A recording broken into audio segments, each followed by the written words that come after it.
Mubarak for you, it's my prayer. Mubarak for you, it's my prayer.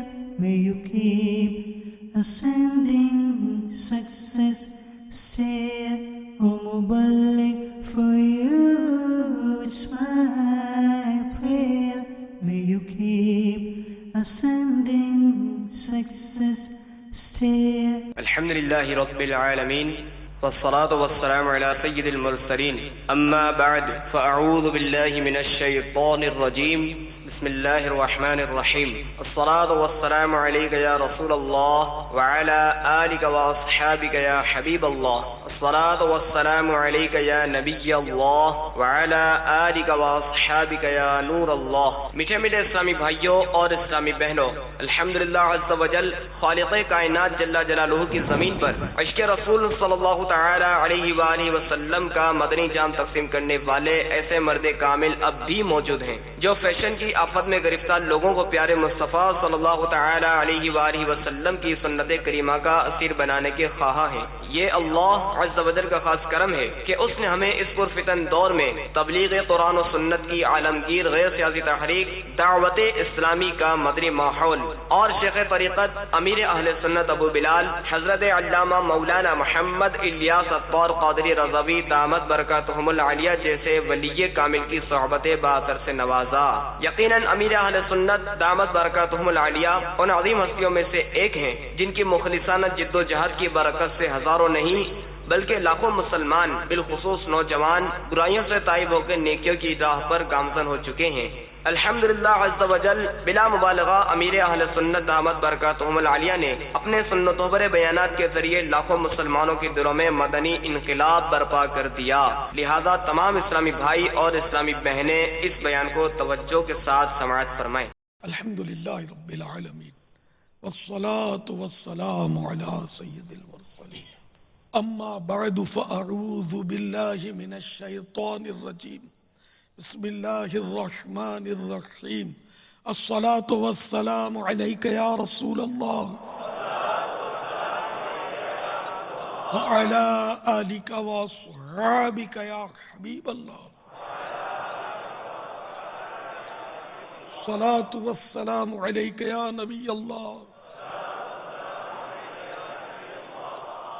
وعلی آلک واصحابک یا نور اللہ.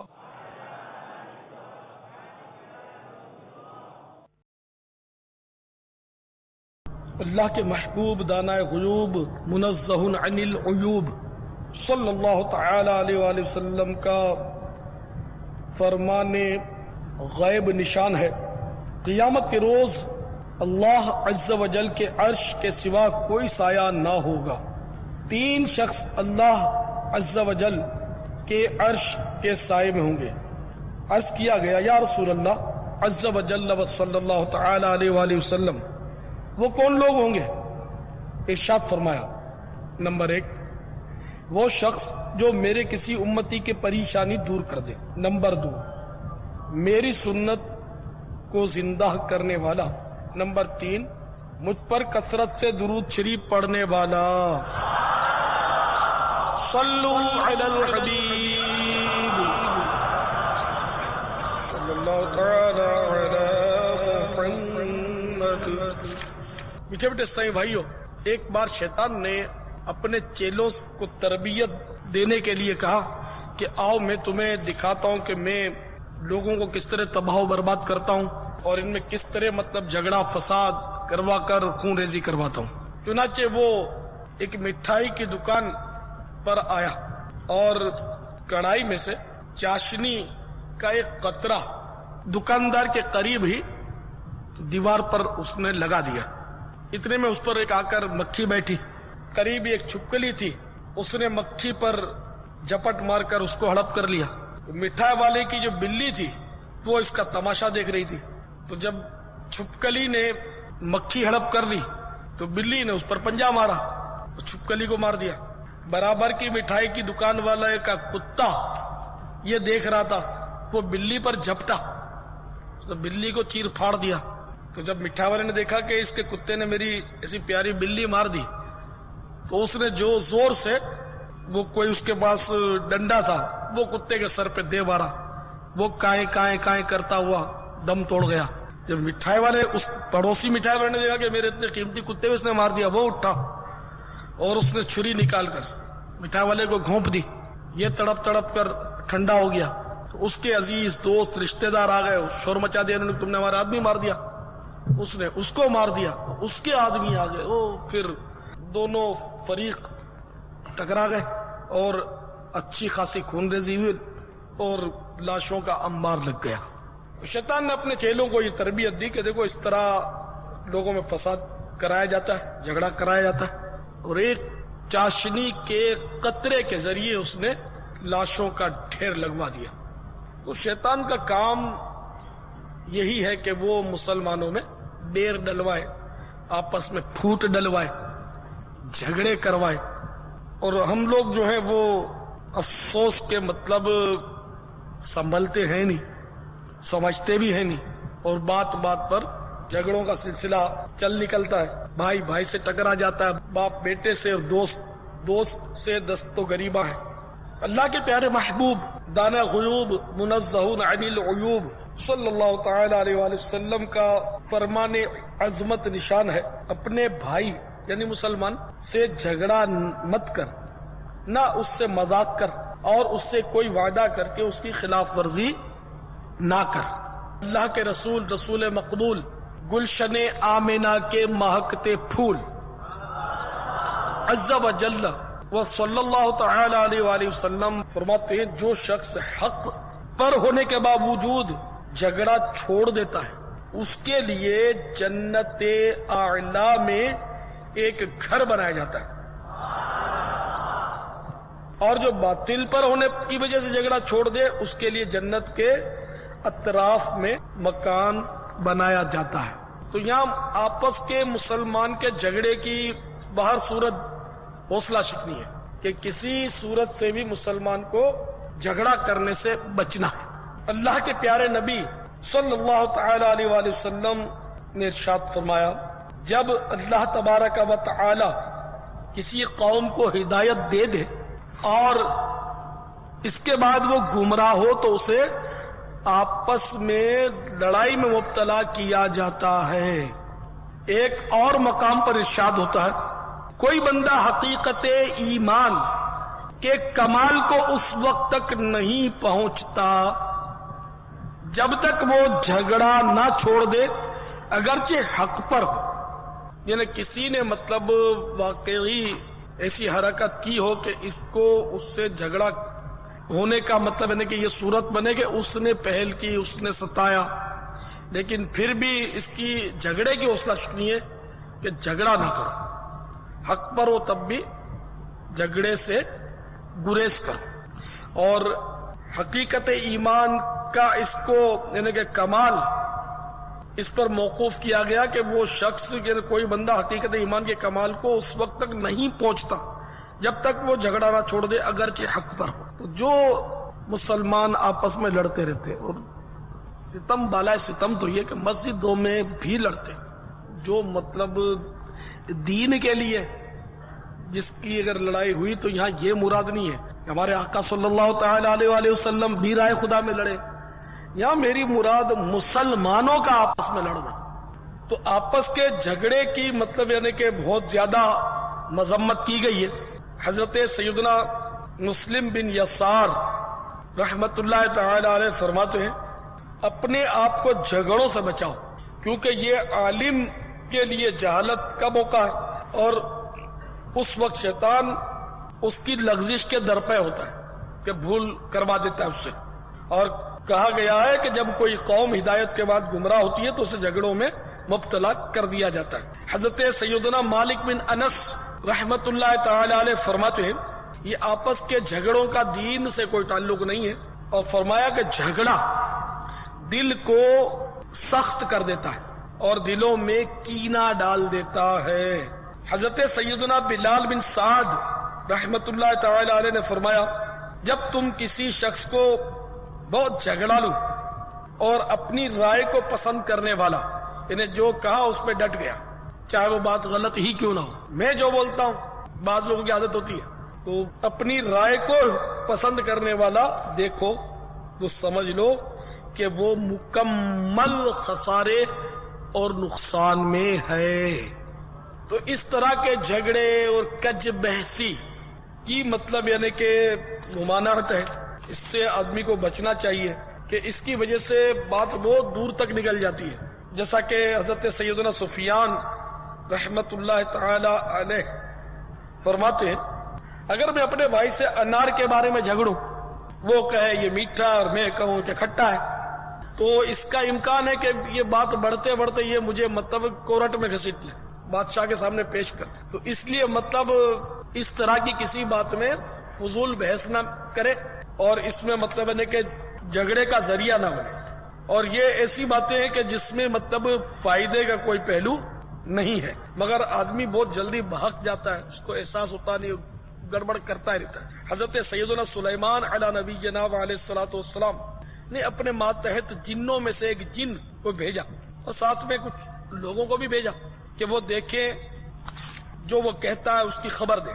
تو انہوں نے آ کر بتایا کہ وہ جن جو ہے بازار سے گزرا تو اس نے اپنا سر آسمان کی طرف اٹھایا، پھر لوگوں کی طرف دیکھ کر سر ہلانے لگا۔ تو سیدنا سلیمان علی نبی جناب علیہ الصلوۃ والسلام نے استفسار فرمایا کہ اس کیوں مطلب سر ہلا رہا تھا؟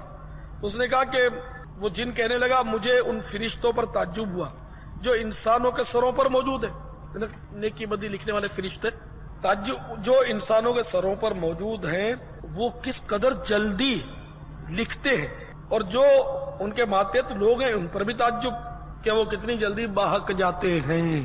یعنی یوں سمجھو کہ بندہ غلطیاں کرنے میں دیر نہیں کرتا، جو بولتا ہے تو وہ بولتا ہی چلا جاتا ہے، گڑبڑ کرتا ہے تو گڑبڑی کرتا چلا جاتا ہے، چیٹنگ کرتا ہے تو اس چیٹنگ سے ہی باز نہیں آتا، جیب کترا اپنے دھندے سے فرصت نہیں پاتا، حرام کاریاں کرنے والے اس کے لیے نت نئے انداز اپناتے رہتے ہیں، ان کو یہ احساس ہی نہیں ہوتا کہ فرشتے ہمارا سب کچھ لکھ رہے ہیں، جو کچھ ہے وہ باقاعدہ نوٹ ہو رہا ہے۔ حضرت سیدنا حسن بصری رحمت اللہ تعالی علیہ فرماتے ہیں کہ اے انسان، تمہارے لیے کتاب کھول دی گئی اور اس کے ساتھ دو فرشتے، بزرگ فرشتے، عظمت والے فرشتے مقرر کر دیے گئے جو تمہارے اعمال لکھتے ہیں، اب جو چاہو کرو، زیادہ کرو یا کم، کہ وہ تو لکھ رہے ہیں۔ حضرت سیدنا حسن رضی اللہ تعالی عنہ فرماتے ہیں جو زیادہ بولتا ہے وہ اس کے منہ سے جھوٹ بھی زیادہ نکلتا ہے، اور جس کا مال زیادہ ہوتا ہے اس کے گناہ بھی زیادہ ہوتے ہیں، اور جو آدمی بد اخلاق ہو وہ اپنے آپ کو عذاب میں مبتلا کر دیتا ہے۔ حضرت سیدنا عمرو بن دینار رضی اللہ تعالی عنہ فرماتے ہیں کہ ایک شخص نے نبی اکرم نور مجسم شاہ بنی آدم رسول محتشم صلی اللہ تعالی علیہ وآلہ وسلم کی بارگاہ میں بہت زیادہ گفتگو کی، تو ارشاد فرمایا تمہاری زبان کی اس طرف کتنے پردے ہیں؟ اس نے عرض کیا 2 ہونٹ اور دانت ہیں۔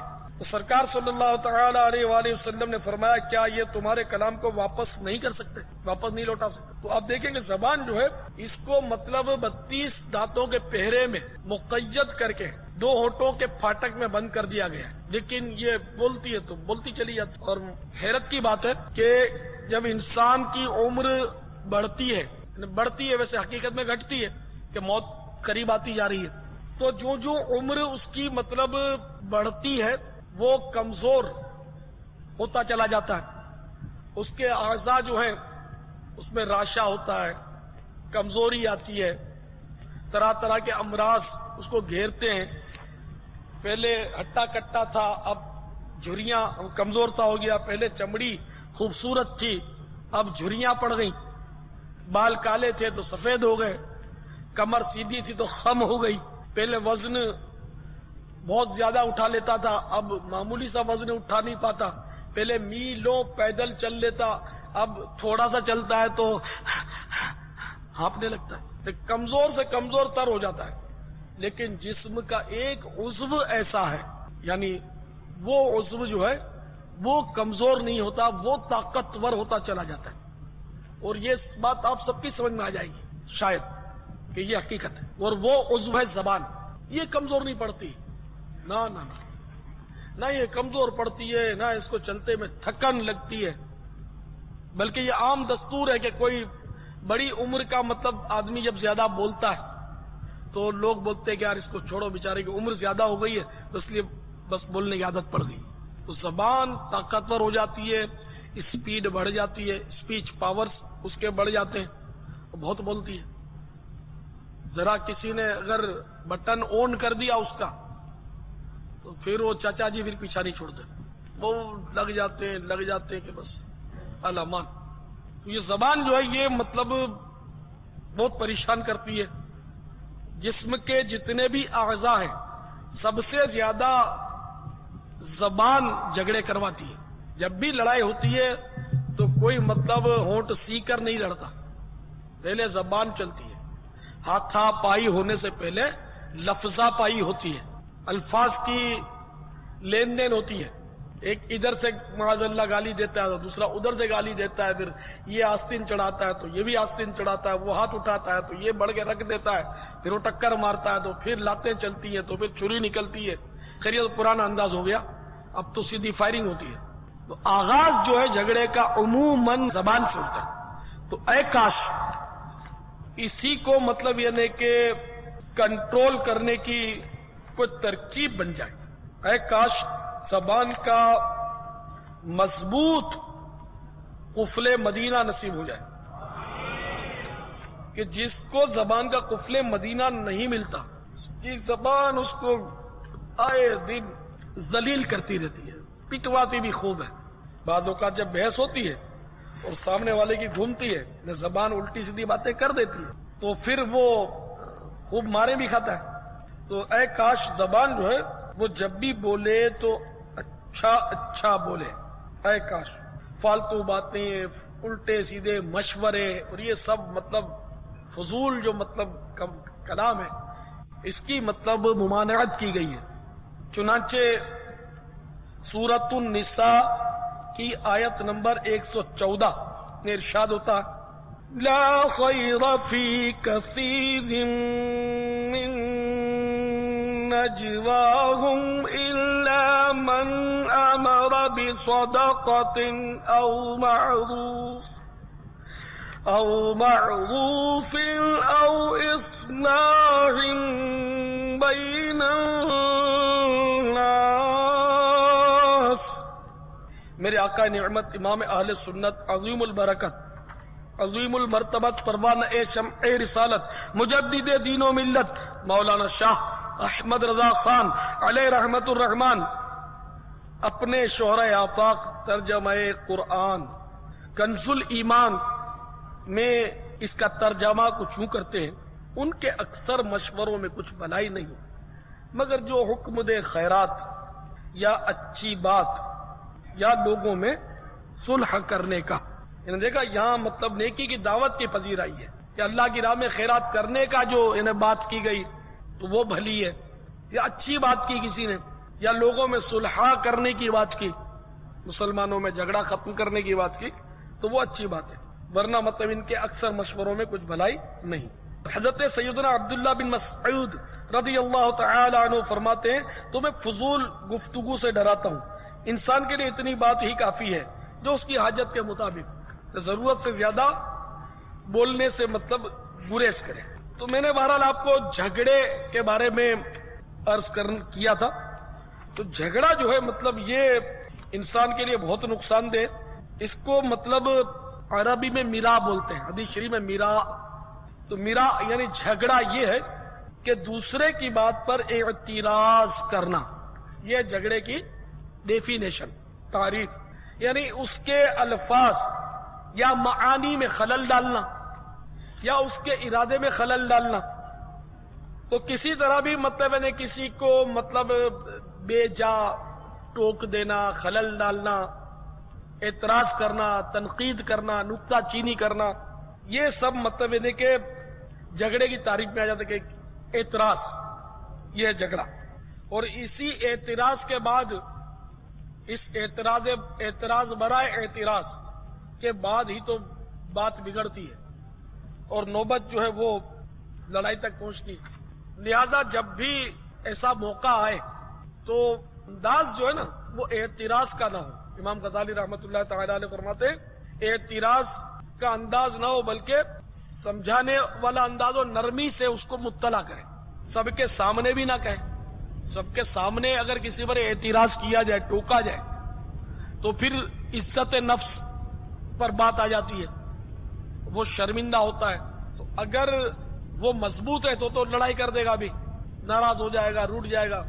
اور اگر وہ ماتحت ہے تو اس کا مطلب یہ نہیں کہ وہ خوش ہو گیا، اس کو سب کے سامنے آپ نے جھاڑ دیا، تو اس کا غصہ جو اس کا دل کی طرف اتر جائے گا، اس کے اندر کینے کی بنیادیں استوار ہوں گی، وہ آپ سے نفرت کرے گا، موقع کی طاق میں رہے گا کہ کبھی موقع ملے تو میں بھی انتقام لے لوں. اور اس طرح مطلب فاصلے جو بڑھتے چلے جائیں گے. لہذا احسن طریقہ یہ ہے کہ اعتراض کے انداز کو مطلب بدلے. جیسے کہ میں اس کی مثال دوں، ہم سب کی تقریباً یہی عادت ہوتی ہے کہ تم نے یہ کیوں کیا. ہم لوگ یہ بولتے ہیں، یہ جارحانہ انداز، تم نے یہ کیوں کیا. کاش ہماری یہ عادت پڑے کہ تم نے یہ کیوں کیا، یہ کہنے کے بجائے ہم اس سے کہتے ہیں کہ اگر آپ اس طرح کرتے تو اچھا تھا. کہنے کا مقصد تو یہی ہے کہ ہم یہ جو کیا اس کو ہم نہیں درست سمجھ رہے، تو ہم چاہتے ہیں کہ یوں نہیں اور یوں ہونا چاہیے. لیکن ہمارا آغاز یہ ہوتا کہ یہ تم نے اس طرح کیوں کیا، تمہارے اندر عقل نہیں تھی، ایسا تم نے کر دیا. اور پھر کہیں جا کر بتاتے ہیں کہ ایسا نہیں اور ایسا کرنا چاہیے. تو ذہن نصیب ہماری عادت پڑ جائے کہ ہم پہلے سے ہی بول دیتے کہ تمہیں ایسا کرنا چاہیے تھا، کاش آپ ایسا کرتے، یا میرا خیال یہ ہے کہ یوں ہوتا تو زیادہ بہتر تھا وغیرہ. یہ سب موقع محل. لیکن یہ کہ ہم کیا عرض کروں، میں میرا تو اندازہ یہ ہے، اندازہ کیا بلکہ شاید تجربہ کہو تو بھی، کہ تقریباً مطلب یعنی کہ دیکھو الشاذ کالمعدوم، کوئی مطلب درست ہو تو وہ الگ بات ہے، لیکن جنرلی گفتگو کرنا کسی کو نہیں آتی. یہ ایک مطلب میں عام جنرل بات کرتا ہوں. عموماً مجھے جن لوگوں سے واسطے پڑھتے ہیں، میں نے اندازہ لگایا کہ گفتگو کرنا نہیں آتا. جو سنت کے مطابق بات کرنے کا انداز ہے وہ نہیں آتا. نہ مجھے آتا ہے، نہ میں جن سے مطلب میرے واسطے پڑھتے ہیں، اکثر میں نوٹ کرتا ہوں کہ گفتگو کرنا نہیں آتا. گفتگو کے دوران مبالغہ اتنا بعض اوقات ہوتا ہے کہ وہ جھوٹ میں جا پڑتا ہے.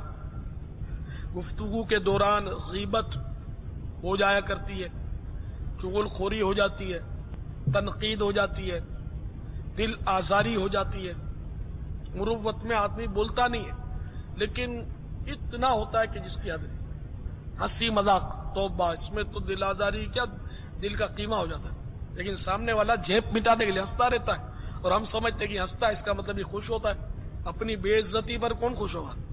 جس کا سب کے سامنے مذاق اڑایا جائے، جس کو بازاری انداز میں لوگ بولتے ہیں اس کی ریل چڑھائی، کوئی بولتا ہے اس کی فلم چڑھائی. اب اگر یہ الفاظ لے لیے جائیں سمجھانے کے لیے کہ اب کسی کی ریل چڑھی ہوئی ہے اور وہ ہنس بھی رہا ہے، تو آپ کا کیا خیال ہے؟ کیا وہ خوش ہو رہا ہے اپنی ذلت پر؟ کبھی بھی نہیں. وہ صرف کسیانی ہنسی ہنس رہا ہے، نہ شرم کی ہنسی ہنس رہا ہے. اندر سے وہ بجھ رہا ہے، اس کا دل دکھ رہا ہے، وہ ٹوٹ رہا ہے اندر سے. لیکن اب یہ ایسا گہرے میں آ گیا بیچارہ کہ اب اس میں سے نکل نہیں پا رہا، اس لیے ہنس رہا ہے. تو جس کا مذاق اڑایا جائے اس کو ہنستا دیکھ کر یہ سمجھنا کہ یہ ہم سے متفق ہے، تو وہ بیوقوف نہیں، یہ سمجھنے والا بیوقوف ہے. وہ تو بیچارہ جھیپ پٹا رہا ہے. ہم بیوقوف بن جاتے ہیں ایسے میں کہ جب اس کا مذاق اڑا کر ہم اس کو ہنستا دیکھ کر مزید مذاق اڑاتے ہیں کہ ہم صحیح ہیں. وہ تو ہمارے اس کو برا نہیں لگتا ہے، ہر بڑے دل کا ہے، وسیع القلب ہے، وسیع النظر ہے. نہیں یار، ہماری تو چلتی ہے، ہمارے تو آپس میں چلتی ہے. ہم اس طرح کے جو جملے بولتے ہیں نا، اس میں دم نہیں ہوتا، یہ ہماری جھیپ ہوتی ہے. جب ہم پھنس جاتے ہیں نا، یا کوئی ہماری توجہ دلاتا ہے تو ہم اس طرح اس کو مطلب یعنی کہ جھانسے دینا شروع کرتے ہیں. تو اس طرح پتہ نہیں کتنے جھوٹ ہم بول دیتے ہیں، کتنی منافقت گفتگو میں ہو جاتی ہے. اس سے بچنا تو قریب ناممکن ہے. یعنی شاید مطلب مجھے اگر 12 منٹ کی گفتگو دو افراد کی آپس میں ٹیپ کر کے کوئی دے دے کہ اس کا الٹرا ساؤنڈ نکالو اس گفتگو کا، یا اس کو ٹیسٹ کرو، جیسے بلڈ ٹیسٹ کرتے ہیں نا، اس کا ٹیسٹ کرو کہ اس میں کتنے گناہ کیے گئے، اتنی غیبتیں کی گئی، تو شاید کہ میں نے لیبورٹرین کا کورس نہیں کیا ہے، لیکن شاید میں اس کا ٹیسٹ کرنے میں کچھ کامیاب ہو جاؤں. ایک حساسیت ہے ذہن میں، تو شاید مجھے اندازہ ہو جائے کہ یہ کہاں اس نے مبالغہ کیا ہے، کہاں جول دیا ہے. کہاں اس نے دھوکہ دینے کی کوشش کی ہے وغیرہ، غیبتیں، چگلیاں، سب شاید اندازہ ہو جائے۔ اتنا برا حال ہے ہم لوگوں کا کہ ہماری 1 منٹ کی گفتگو بھی شاید سنت کے مطابق نہیں ہوتی، نہ ہمارا بیان میں بھی ہمارے زائد الفاظ بکثرت ہوتے ہیں، مبالغے بہت ہوتے ہیں، بعض اوقات بس چلتی ہے گاڑی چلتی ہے۔ تو اللہ پاک ہمارے حال پر رحم فرمائے، ہمیں زبان کا حقیقی قفل مدینہ نصیب ہو جائے تب ہی مطلب بات بن سکتی ہے، ورنہ بہت منہ کھول کے مطلب لوگ بولتے ہی چلے جاتے ہیں، اور اتنا بولتے ہیں کہ مطلب مت پوچھو بات۔ حالانکہ مطلب منہ کھول کے بولنا جو ہے یہ بھی مطلب یعنی کہ بہت زیادہ مطلب رسکی ہوتا ہے، اور اللہ تبارک و تعالی اس کو مطلب پسند نہیں فرماتا۔ تو میرے پیارے پیارے اور میٹھے میٹھے سہے بھائیوں، میں عرض کر رہا تھا جھگڑا جو ہے اس کی مطلب بہت زیادہ ناپسند کیا گیا، اور اس کی کہیں بھی مطلب حوصلہ افزائی نہیں کی گئی۔ اس لیے مطلب ہم سب کو چاہیے کہ ہم جھگڑوں سے بچیں اور جھگڑوں کے اسباب کو دور کرنے کی کوشش کریں۔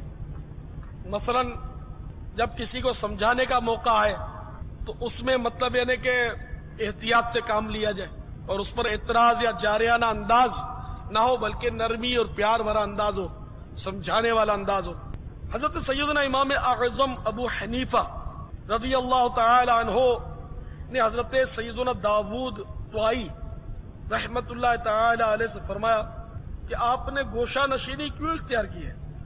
انہوں نے عرض کیا اس لیے کہ میں جھگڑوں سے دور رہ کر اپنے نفس کو مجاہدے میں ڈالنا چاہتا ہوں۔ آپ نے ارشاد فرمایا آپ گوشہ نشینی چھوڑ دیں، لوگوں میں اٹھے بیٹھے اور ان کی باتیں بھی بھلے سنیں لیکن آپ خود کچھ بھی نہ بولیں۔ تو یہ کام وہ فرماتے ہیں کہ یہ کام انہوں نے کیا، لیکن اس میں بھی مطلب ان کو موافق نہیں آیا، کیونکہ جب کسی سے خطا کی بات سنیں تو پھر خاموش رہا نہیں جاتا اور صبر مشکل ہو جاتا ہے۔ وہ اللہ کے پیارے حبیب صلی اللہ تعالی علیہ وآلہ وسلم نے ارشاد فرمایا کہ جو شخص حق پر ہونے کے باوجود جھگڑا نہیں کرتا، اللہ تعالی اس کے لیے اعلیٰ جنت میں گھر بناتا ہے۔ تو بندہ جو ہے نا وہ خاموش ہے، چاہے اپنی تنقید کو کرے، تضحیق کرے، مذاق اڑائے، نقل اتارے، وہ صبر کر سکتا ہے۔ غصہ آ ہی جاتا ہے، خاموش رہے، چپ رہے، جھگڑا نہ کرے، اور جھگڑا نہ کرے تو اس کی فضیلت آپ نے بھی ملاحظہ فرمائی۔ حضرت سیدتنا عائشہ صدیقہ رضی اللہ تعالی عنہا فرماتی ہیں بے شک اللہ تبارک و تعالی کے یہاں سب سے ناپسندیدہ شخص وہ ہے جو بہت جھگڑالو ہے۔ اس لیے آدمی کو چاہیے کہ بات کرے تو اچھی کرے، کہ کسی کی دل شکنی نہ ہو، لڑائی نہ ہو۔ کہ اللہ تبارک و تعالی سورۃ البقرہ میں ارشاد فرماتا ہے وَقُولُوا لِلنَّاسِ حُسْنًا، ترجمہ کنز ایمان، اور لوگوں سے اچھی بات کہو۔ اللہ کے پیارے حبیب لبیب، ہم گناہوں کے مریضوں کے طبیب صلی اللہ تعالی علیہ وآلہ وسلم نے ارشاد فرمایا تمہیں اچھی گفتگو، تمہیں اچھا کلام اور کھانا کھلانا جنت میں لے جائے گا۔ تو اچھی گفتگو کی ممانعت نہیں ہے، اچھی گفتگو کرنی چاہیے اور اچھی ہی گفتگو کرنی چاہیے۔ فضول سے بچے، دل آزاریوں سے بچے، بے جا تنقیدوں سے بچے، جن میں مطلب کوئی فائدہ نہ ہو، وہ باتیں ترک کر دے۔ جیسا کہ حدیث پاک میں کہ انسان کے حسن اسلام، ان اسلام کی خوبی میں سے یہ ہے کہ بے مقصد باتوں کو بھی چھوڑ دیتا ہے۔ تو ذہن نصیب کہ زبان ہماری کنٹرول میں آ جائے اور ہم جھگڑوں سے بچے رہیں، ورنہ یہ جھگڑے جو ہیں انسان کو مطلب جہنم میں پہنچانے کا سبب بن سکتے ہیں۔ حضرت سیدنا ابو الدرداء رضی اللہ تعالی عنہ فرماتے ہیں تمہارے گناہگار ہونے کے لیے اتنا ہی کافی ہے کہ ہمیشہ جھگڑے کرتے رہو۔ اس کا مطلب یہ ہے کہ دوسرے کے کلام، دوسرے کی گفتگو پر اعتراض کر کے اس کو عاجز کیا جائے اور خاموش کر دیا جائے. تو بعض اس میں بھی بڑے تیز ہوتے زبان کے، وہ سامنے والا کیسی معقول بات کرے، یہ جو ہے ایسے دلائل دے گا منطقی کہ اس کو چپ کرا دے گا. اور یہ اس لیے ہوتا عام طور پہ کہ ایسے شخص میں جو دوسروں کو بات بات میں خاموش کروا دے، جس کو ہم لوگ اپنی عام زبان میں بول بچن بولتے ہیں، ایسے ایسے بول بچن دے گا کہ سامنے والا ٹک نہیں سکتا اس کے آگے. تو اس میں مطلب بہت ساری خرابی ہیں کہ اس طرح مطلب یعنی کہ سامنے والے کو خاموش کروانے والا عام طور پہ اپنے آپ کو کچھ سمجھتا ہے، پھولتا ہے کہ میں کیسا تیز ہوں، میرے پاس کیسے دلائل ہیں. کسی کی ہمت نہیں ہے کہ اپنے سامنے بول سکے، کس کی کیا مجال جو اپنے سامنے ٹک جائے. یہ اس کو تو میں باتوں میں کھا جاؤں گا، اپنے سامنے یار کیا بیچتا ہے. تو یہ ساری مطلب بڑے ہی بولے نا سارے. اب اس بیماری، یہ بیماری ہے، یہ آدمی کی عادت ہوتی ہے، اس سے رہا نہیں جاتا کہ سامنے والے کو اپنے سے باتوں میں بڑھنے دے. یہ بہت سو کی عادت ہوتی ہے، بات بات پہ بحث کریں گے، خواہ خواہ مطلب بات کا بتنگڑ بنائیں گے، بال کی کھال اتاریں گے اور اگلے کو چپ کرا دیں گے اور اپنے دل میں خوش ہوں گے. دیکھا دوسروں کے سامنے بھی بولیں گے، دیکھا ماں بدولت نے کیسا بولتی بند کر دی اس کی. تو اب یہ عادت جس کی ہے اس کی نکلے کیسے یہ عادت. تو سیدنا امام محمد غزالی علیہ رحمت اللہ علی فرماتے ہیں، ہے تو بڑا مشکل کام، لیکن انہوں نے یہ علاج اس کا تجویز فرمایا کہ ہر اس بات میں خاموش اختیار کرے جس سے خاموش رہنے میں گناہ نہیں ہوتا. بارہا ایسا ہے کہ سمجھانا واجب ہوتا ہے. کیسے؟ مثلا کوئی شخص گناہ کر رہا ہے اور ہمارا ظن غالب ہے کہ اس کو سمجھائیں گے تو یہ مان جائے گا، تو اب اس کو سمجھانا ہمارے لیے واجب ہو گیا. اب اگر ہم خاموش رہیں گے تو گناہ گار ہوں گے. لیکن یہاں سب خاموش ہوتے ہیں، غالب اکثریت ہے کہ ایسے موقع پر خاموش رہتی ہے. یہ شیطان کے سب چکر ہے کہ ہمیں وہ گناہ کرواتا رہتا ہے. جہاں خاص ضرورت نہیں ہوتی وہاں تو ہم پڑ بولنا شروع کر دیتے ہیں. یہاں واقعی ضرورت ہے، شریعت نے واجب کیا کہ اس کو کسی طرح بھی سمجھاؤ. اب بے شک زبان سے سمجھائے، زبان سے نہیں سمجھاتا تو لکھ کر سمجھائے، مخصوص سمجھانا ہے، کسی طرح بھی اس کو اس گناہ سے باز رکھے. لیکن یہ کام ہم نہیں کرتے. مثلا کوئی نماز میں ایسی غلطی کر رہا ہے کہ جس سے اس کی نماز ٹوٹ جاتی ہے یا اس کا واجب چھوٹ جاتا ہے کوئی، تو یہ ایک گناہ کر رہا ہے لا علمی میں صحیح کہ نماز کو اپنی خراب کر رہا ہے. اور ہم وہ مسئلہ جانتے ہیں اچھی طرح، اور وہ جو نمازی ہے اس کو بھی جانتے ہیں کہ یہ بہت شریف آدمی ہے یا اپنا ہی ماتحت ہے یا اپنا ایسا دوست ہے کہ بولیں گے تو یہ مان جائے گا، ضد نہیں کرے گا. تو اب واجب ہو گیا کہ ہم اس کی اصلاح کریں. لیکن ایسے موقع پر کوئی اصلاح نہیں کرتا. وضو غلط کر رہا ہے، ہم دیکھ رہے ہیں ادھر جگہ سوکھی رہ گئی، ادھر جگہ سوکھی رہ گئی، اور اب یہ جا کے فرض نماز پڑھے گا اور یہ بھی طے ہے کہ چونکہ اس نے وضو درست نہیں کیا اس کی نماز بھی نہیں ہوگی. تو اور ہم یہ بھی جانتے ہیں کہ اس کو ہم سمجھائیں گے تو یہ ضد نہیں کرے گا، مان جائے گا. تو اب یہاں اس کو سمجھانا واجب ہے کہ اس کے وضو کی جو اغلاط ہیں اس کی نشاندہی کرے، اس کو سمجھائے. لیکن یہاں نہیں سمجھائیں گے. کھانا ضائع کر رہا ہے، وہ معلوم ہے کہ میں سمجھاؤں گا تو یہ مان جائے گا، کھانا ضائع نہیں کرے گا، یہاں نہیں سمجھا. اب مثلا یہی اعتکاف میں دیکھ لیں، اعتکاف کے اندر جو لوگ کھانا کھاتے ہیں سنت کے مطابق، تو خالی ایک سنت تھوڑی ہے کھانے میں کہ ایک گھٹنا کھڑا کر لیا، دوسرا گھٹنا بچھا لیا. تو یہ سنت، بے شک یہ سنت تو ہے، لیکن ایک ہی تو سنت نہیں ہے نا. چبا کر کون کھاتا ہے؟ میں تو جس طرح دیکھتا ہوں کہ بیچارے سارے دن کے بھوکے ہوتے ہیں. جب میرے قریب یہ عالم ہوتا ہے، جبکہ میرے قریب کھانے والے بعض لوگ تو مطلب بیچارے بہت ادب کرنے کی کوشش کرتے ہیں، لیکن جب وہ کھانے پہ آتے ہیں تو ایسا ٹوٹتے ہیں جیسے دشمن پر کوئی ٹوٹے. چبانے کی زحمت بہت کم لوگ کرتے ہیں، یعنی یوں مطلب تھال چٹ کر جاتے ہیں. پھر دوسرا تھال آتا ہے، وہ بھی دیکھتے ہی دیکھتے پھر وہ صاف ہو. پھر تیسرا آتا ہے، وہ بھی غائب ہو جاتا ہے کھانا اس کا. اپنے ابھی کھانا شروع کیا اور آہستہ آہستہ کھانے کی ترکیب چل رہی ہے، اتنے میں پتہ نہیں کتنے تھال یہ ختم کر کے پھر منہ لٹکا کے میری شکل دیکھنا شروع کر دیتے. مجھے بڑی شرمندگی ہوتی ہے میں کیا کروں.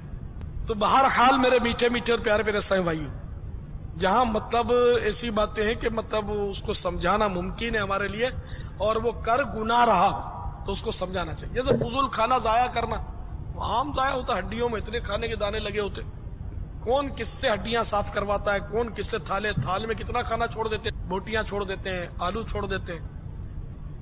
کبھی کبھی میں بولتا ہوں تو بیچارے مروت میں ہی لگتا مجھے صاف کرتے ہیں، پتہ ہوتا ہے لیکن بس سستی. اور اگر یہ کھانا استعمال ہو جاتا بچا ہوا پھر تو گناہ نہیں ہے، لیکن دسترخوان پہ گرا ہوا تو میں نہیں سمجھتا کہ استعمال ہوتا ہو، وہ تو پھینک دیا جاتا ہوگا. دسترخوان پہ دانے گرے ہوئے ہوتے ہیں، ہڈیوں میں کئی دانے لپٹے ہوئے ہوتے ہیں، پھینک دے نہیں صاف. اپنے زوم فاسد میں آپ صاف کرتے ہو تو ٹھیک ہے، آپ کی مرضی ہے. ویسے آپ ہڈی کو الٹ پلٹ کر کہاں دیکھتے ہیں؟ میں تو دیکھتا ہوں دانے گھسے ہوئے ہوتے ہیں. پھر کبھی کبھی میں اشارے کر کے صاف بھی کرواتا ہوں. یہ بھی جنہوں نے میرے ساتھ کھایا ان کو اندازہ ہوگا. تو کوشش کرتا ہوں کہ صاف کر لو، تو گھبرا کے پھر بیچارے وہ صاف کرتے ہیں.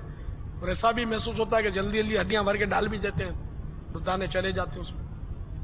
تو دانے دانے کا قیامت کے دن حساب ہے. اگر یہ گرے ہوئے دانے پرندوں کو کھلا دیے جاتے ہوں یا بلیوں کو ڈال دیے جاتے ہوں، بکریوں کے پیٹ میں جاتے ہوں، اگر ایسی کوئی ترکیب ہے پھر تو حرج نہیں ہے، لیکن اس کی بھی امید نہیں ہے. مجھے لگتا ہے یہ پھینک دیے جاتے ہوں گے. وہ اتنے شریف آدمی تو میں نہیں دیکھتا ہوں کہ جو ساری ہڈیاں جمع کر کے اس میں سے دانے چنتے ہوں، اور یہ دانے احتیاط سے رکھ کر وہ بکریاں ڈھونڈ کے ان کو جا کے کھلاتے ہیں اور گائے کے حوالے کرتے ہوں. مجھے تو ایسا لگتا نہیں.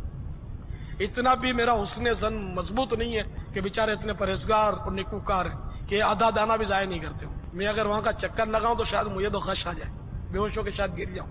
مبالغہ کرتا ہوں، اتنا ضائع ہوتا ہوگا. تو میں اسپیکر کے ذریعے ہی سمجھا سکتا ہوں. تو ایک ایک کو پکڑ کے مجھے کیا کروں، میں کیسے پکڑ کے سمجھا. مدنی مذاکرہ سننے والی بھی مطلب ہے کہ قسم ہوتی ہے لوگوں کی جو سننے کا ذہن رکھتی ہے. اچھا، پھر یہ بھی باب المدینہ اور فیضان مدینہ میں مدنی مشورہ ہوا تھا، جس میں باب المدینہ کے کافی صاحب ادھر ادھر کے تشریف لائے تھے، قریبی شہروں کے بھی شاید کچھ آئے تھے. تو یہ سارے مطلب سیکھنے کے لیے سب آپ کو دعوت اسلامی کے سنتوں کی تربیت کے مدنی قافلوں میں سفر کا ذہن بنانا ہوگا. ہر ایک کی ذہن بنا کہ مجھے زندگی میں کم از کم 12 ماہ یک مشت سفر کرنا ہے. مسلک کا تو امام ہے یا قادری، مسلک کا تو امام ہے یا قادری، تدبیر تیری تام ہے الیاس قادری، تدبیر تیری تام ہے الیاس قادری، فکر رضا کو کر دیا عالم پہ آشکار، یہ تیرا اونچا کام ہے الیاس قادری، سرمستی رضا کی ہر عالم میں دھوم ہے، سرمستی رضا کی ہر عالم میں دھوم ہے، ساقی دور جام ہے الیاس قادری، مسلک کا تو امام ہے الیاس قادری. پیغام بھیجا کہ آپ بیمار ہو گئے. اللہ یا اللہ پیارے حبیب صلی اللہ تعالی علیہ وآلہ وسلم کا صدقہ صحت کاملہ عاجلہ نافعہ عطا فرما، درازی عمر بالخیر عطا فرما. صرف اپنا محتاج رکھ، بندوں کی محتاجی سے ان کو بچا. الہ العالمین بے حساب مغفرت فرما، ان کے سارے گھرانے کی بے حساب بخشش کر دے، ساری امت کی مغفرت فرما. آمین بجاہ النبی الامین صلی اللہ تعالی علیہ وآلہ وسلم. مدنی پھول دیتا ہوں. مکاشفۃ القلوب صفحہ 438. باخبر ہو جاؤ، یہ دنیا عمارت کے سائے کی طرح ہے. اللہ محلہ ایک دن اس کا سایہ زائل یعنی ختم ہو جائے گا. بلا شبہ دنیا سوار کے لیے قیلولہ کرنے کی جگہ، اس نے اپنی حاجت پوری کی اور پھر اسے چھوڑ دیا۔ صلو علی الحبیب صلی اللہ تعالی علی محمد۔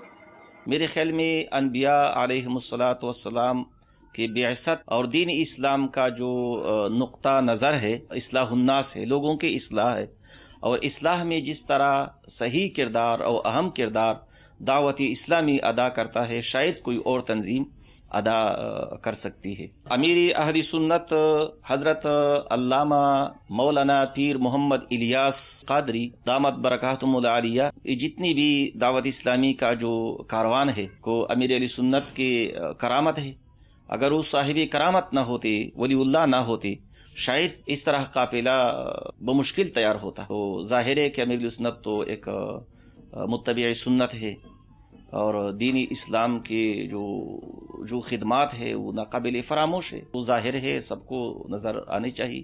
آج کل جتنی بھی اصلاحی دعوتی تنظیمات ہے، ان ساری تنظیمات میں اصل معنی میں غیر سیاسی خالصتاً مذہبی دینی اسلام اور شریعت محمدی صلی اللہ علیہ وسلم اور فروغ عشق مصطفیٰ صلی اللہ علیہ وسلم کے لیے جو تنظیم عملاً میدان میں موجود ہے وہ دعوت اسلامی ہے۔ میں خود دعوت اسلامی سے کافی متاثر ہوں اور ان کے ترقی کے لیے، کامیابی کے لیے دعا گو ہوں۔